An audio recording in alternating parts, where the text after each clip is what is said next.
So let me just throw a couple of things at you before we get started. Remember that the graph of positive sine looks something like this. The graph of negative sine would look something like that. And then that the graph of positive cosine would look something like this. And that the graph of negative cosine would look something like that. Also, let's pretend that we had 3 dotted lines.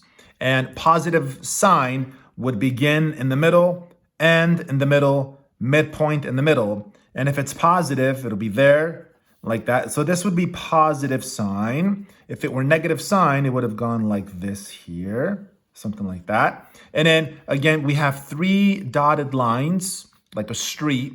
And then if it was cosine, it starts at the top, it ends at the top. In the middle, it's at the bottom. And then we have like middle, like on the middle line. This would have been positive cosine. And this would have been like a negative cosine like this. So there is some symmetry taking place. So just keep that in mind, right? Just a random FYI. So if you ask me to graph cosecant, I'm not gonna. Instead, I'm gonna graph its reciprocal, which is sine. So if I see this on an exam or on a homework, I would do this instead. I would focus on the reciprocal of cosecant, which is sine. I am going to instead graph sine. I'm going to take all my time with this. And then the actual graph is going to take like 2 seconds. So here's what I would do. So this idea of having those 3 streets are like this. There's a middle, a top, and the bottom. You see this constant 3? I'm just going to put it in the back. It's usually in the back. Not a big deal. So that 3 is positive. So I'm going to go to 1, 2, 3. And that is going to be the center line. Use a different color. So this is going to be the middle line. Okay, that's the middle. Whatever this is, that's the middle. Now I have to go up and down a certain amount. So what you do is you look at the coefficient, in this case called the amplitude. That's 1. So from the middle at 3, I go up 1 and down 1. That's how you find the top.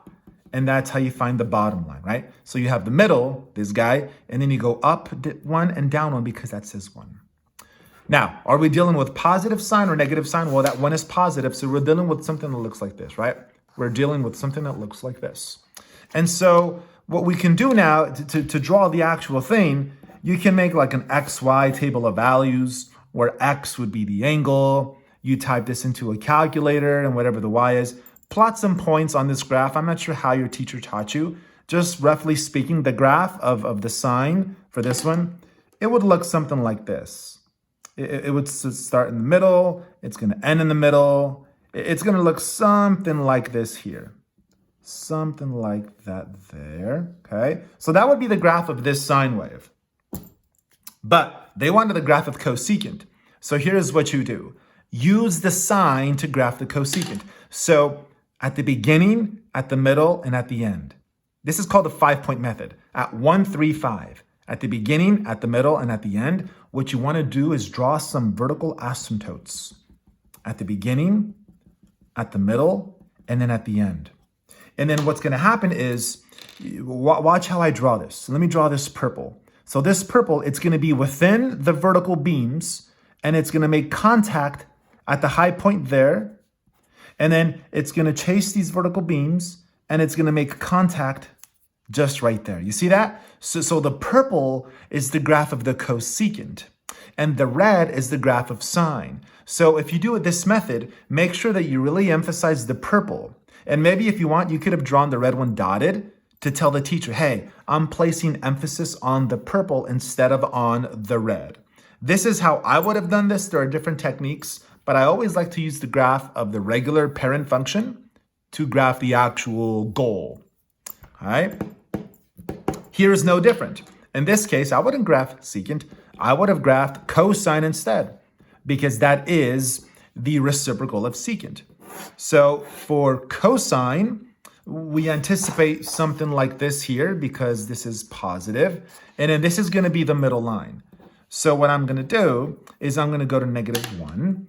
And there is my middle, okay? Now this is a 1 here in the front, so that's the amplitude, and since it's just 1, I just go up 1. If this was a 2, I would have gone up 2 from here and down 2 from there. But it's just 1, so this is gonna be the top, and this is gonna be the bottom.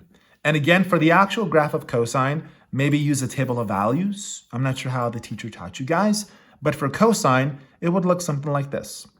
It starts at the top and it ends at the top. And then we have some 5 points here. And it would look something like this. Okay. And then for cosine, those 3 vertical lines, they would not be at the 1, 3, 5. They would be at the 2 and 4. So you'd have these vertical pillars going through the even locations, 2 and 4, whereas for sine and cosecant, it was at 1, 3, and 5. So there's a bit of memorization taking place here. And now the actual graph of secant would be something like this. Be something like that. And then it would be something like this here. Okay, and then the other side of it would have been something like that. So you see how these work.